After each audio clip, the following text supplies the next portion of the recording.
Assalamualaikum warahmatullahi wabarakatuh dan selamat pagi. Pada hari ini kita akan mempelajari tentang konsep p-value dan confidence interval. Dalam melihat hubungan asosiasi antara faktor resiko dan juga penyakit, di dalam suatu populasi apabila kita ingin melakukan riset atau penelitian, maka perlu untuk kita melakukan sampling. Mengapa demikian? Karena tidak mungkin kita mengcover semua populasi tersebut. Contohnya saja, misalnya kita ingin melakukan penelitian terkait dengan efektivitas penggunaan masker terhadap pencegahan penyakit COVID-19 di Kota Palembang misalnya. Penduduk Kota Palembang sebanyak kurang lebih mungkin 1.800 juta jiwa. Maka dari itu, dengan melakukan penelitian pada populasi tersebut adalah sesuatu hal yang kurang efektif dan efisien, maka perlu untuk dilakukan selective of subject atau penarikan sampel. Nah, dalam melakukan penarikan sampel itu, kita kemudian ingin melihat hubungan asosiasi antara faktor risiko dan juga penyakitnya. Apakah benar menimbulkan efek ataukah cuma hanya karena faktor kebetulan saja? Why worry about change? Jadi mengapa kita khawatir tentang faktor peluang dalam sebuah penelitian? Saya akan memberikan sebuah contoh. Misalkan si A melakukan sebuah penelitian tentang penggunaan masker dapat mencegah penyakit COVID-19 di Kota Palembang misalnya, dengan melihat sampel sebanyak 100 responden. Kemudian, si B juga melakukan penelitian yang sama dan hasilnya dari 1.000 orang yang dia teliti, disiplin menggunakan masker ada 700 orang diantaranya tidak sakit COVID. Sedangkan si C melihat pada 30 orang, ternyata 30 orang yang dia teliti itu penggunaan masker ternyata tidak terlalu efektif terhadap pencegahan COVID. Sebagian besar justru menderita COVID. Maka hasil si A kemudian bertanya-tanya, apakah kira-kira benar nih hasil penelitian saya benar-benar memperlihatkan hasil yang efektif yang dapat saya representatifkan di Kota Palembang? Ataukah mungkin di kota-kota lainnya? Ataukah justru mungkin saja penelitian saya ini hanya suatu faktor kebetulan saja, atau hasilnya hanya kebetulan saja dapat mencegah penyakit COVID. Itulah kemudian statistik hadir untuk menjawab pertanyaan tersebut. Jadi jika kita sudah melakukan penarikan sampel di populasi, kemudian sudah melakukan pengumpulan data, kita ingin melihat probabilitas kejadiannya atau apakah kira-kira ada hubungan faktor risiko dan penyakit tersebut, maka di sini dilakukan pengolahan dan analisis data dalam statistik, di mana dalam pengujian statistik ini pengambilan keputusan berdasarkan nilai p-value dan confidence interval. Apa itu p-value?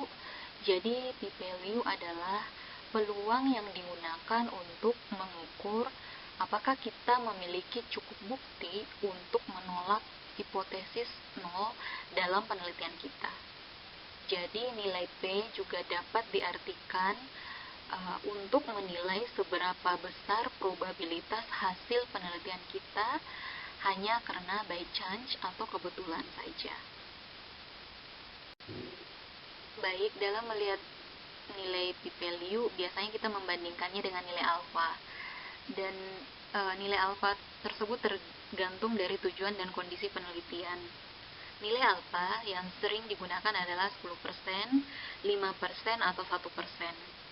Untuk bidang kesehatan masyarakat sendiri biasanya digunakan nilai alfa sebesar 5%.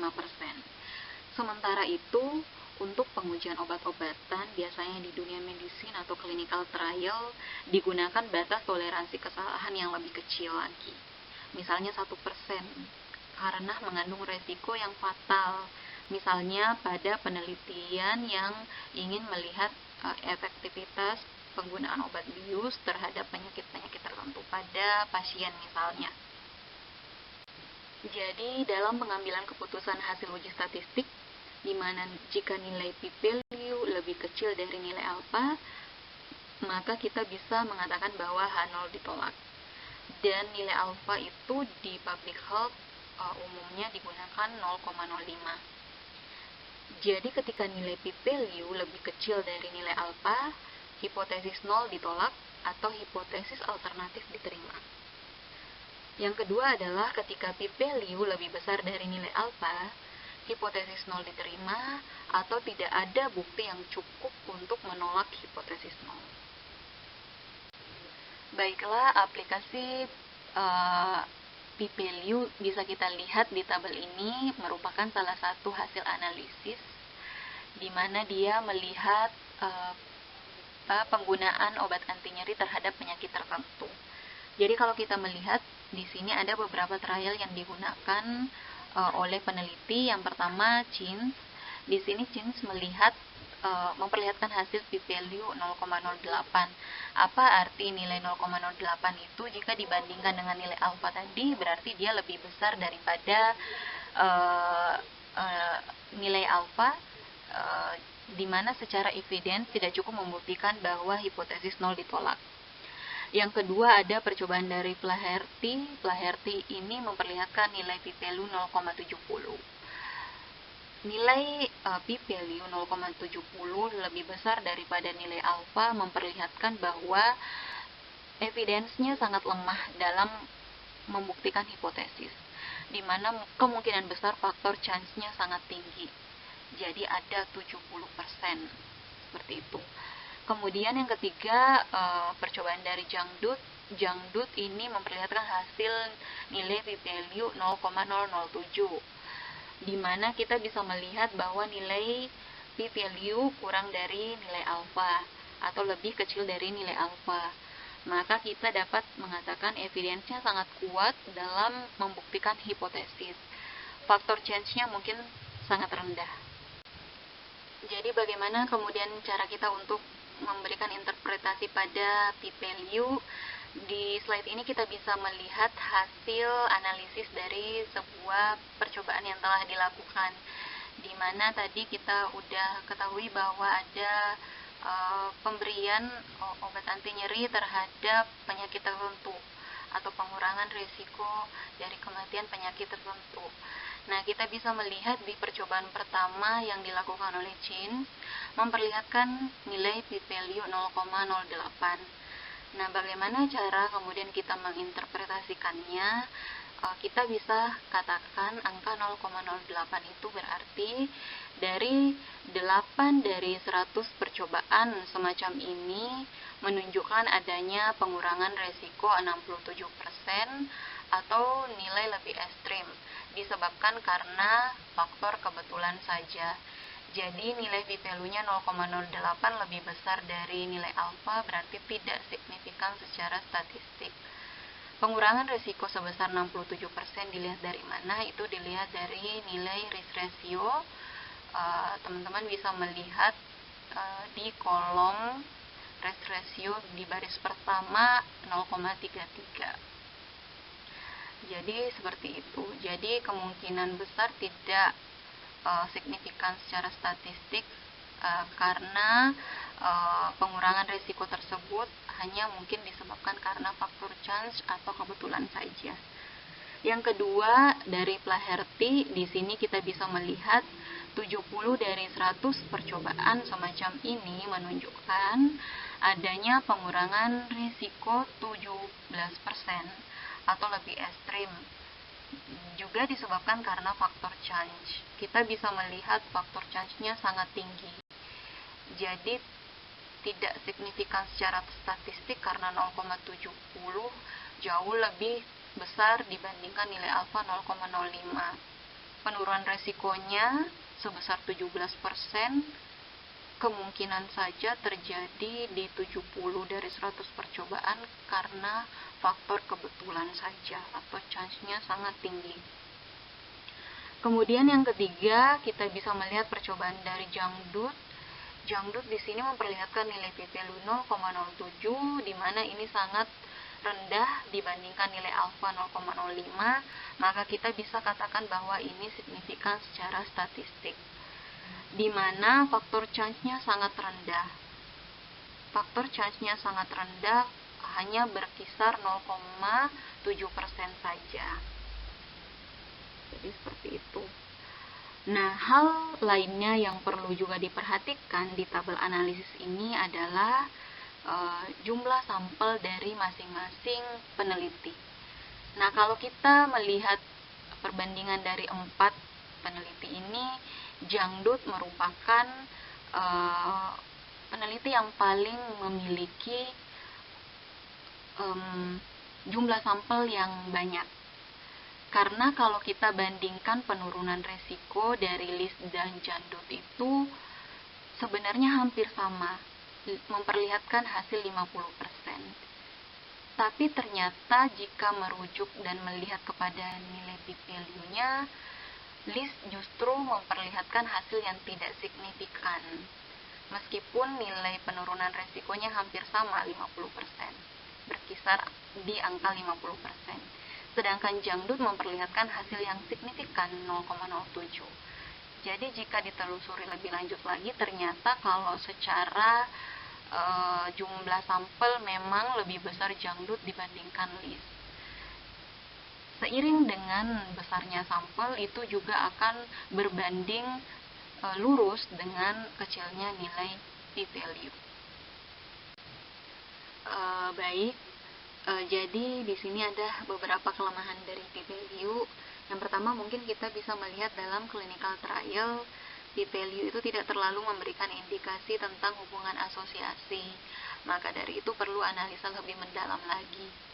Jadi kalau yang kedua, kita bisa melihat jumlah sampel yang banyak akan menyebabkan kecilnya nilai p-value. Dan ini akan merepresentatifkan populasi ya, sehingga mungkin untuk clinical trial, karena biasanya kan sampelnya kecil, sedikit untuk percobaan semacam itu, percobaan kepada manusia atau kepada hewan biasanya sampelnya sedikit. Jadi mungkin untuk penggunaan p-value itu tidak terlalu memberikan gambaran yang signifikan. Maka dari itu penting juga untuk melihat nilai CI atau confidence interval.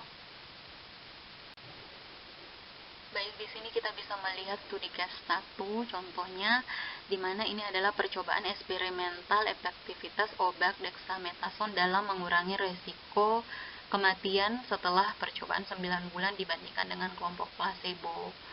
Jadi kita ada dua kelompok yang diberikan dexamethasone dan kelompok yang diberikan placebo. Kemudian ingin dilihat perbandingannya atau dilihat efektivitasnya dalam mengurangi resiko kematian. Nah, perhitungan relatif risknya kita bisa melihat didapatkan 0,77, kemudian perhitungan 95% confidence intervalnya didapatkan 0,69 sampai 0,96. Jadi mungkin tadi masih teman-teman sekalian masih ada yang bingung apa sih itu confidence interval, meskipun di slide sebelumnya sudah diperlihatkan cara perhitungan manualnya. Namun jangan khawatir, di program SPSS telah tersedia menu untuk memunculkan confidence interval saat kita melakukan analisis. Nah, apa sih interval kepercayaan itu? Jadi ini menunjukkan taksiran rentang nilai pada populasi yang dihitung dengan nilai yang diperoleh pada sampel.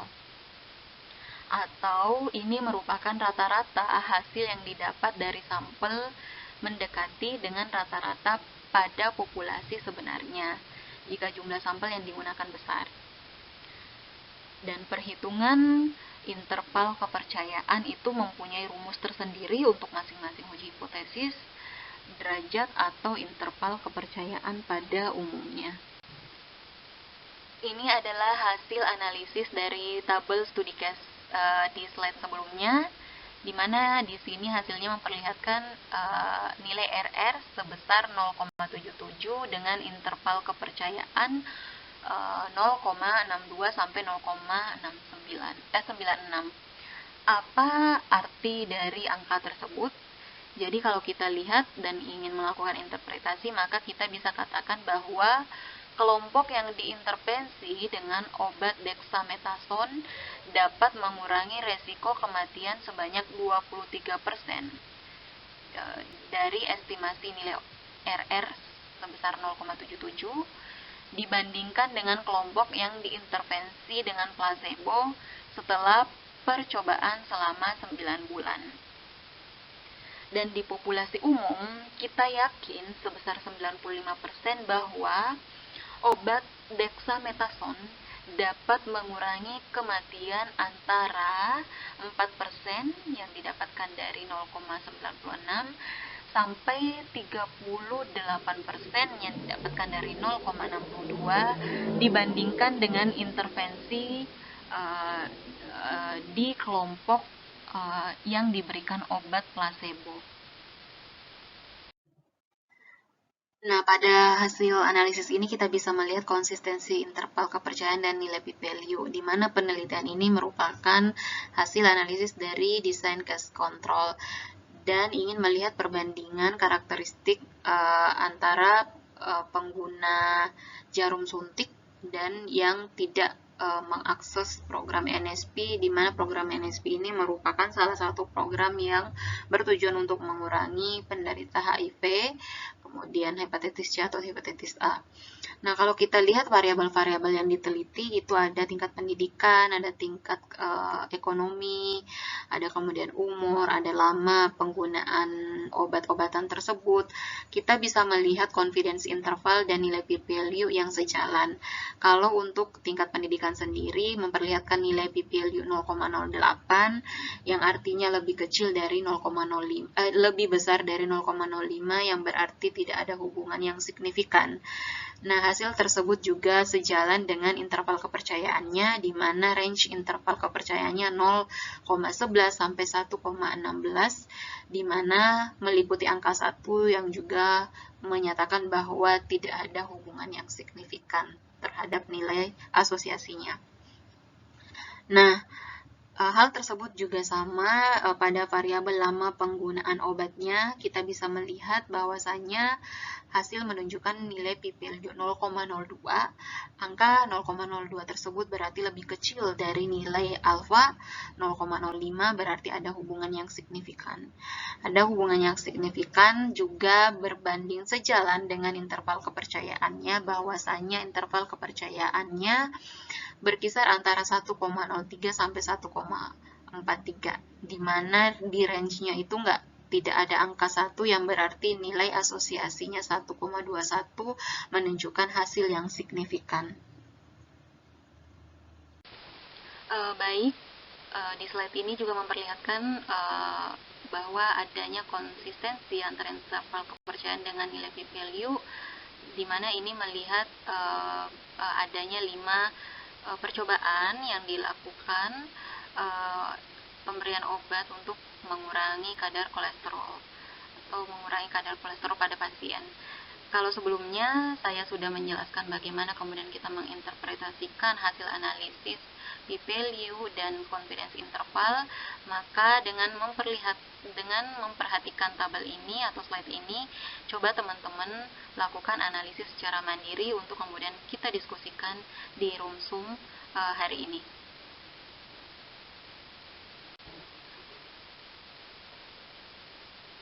Baik, sekian materi kita hari ini, semoga bermanfaat. Assalamualaikum warahmatullahi wabarakatuh dan selamat pagi.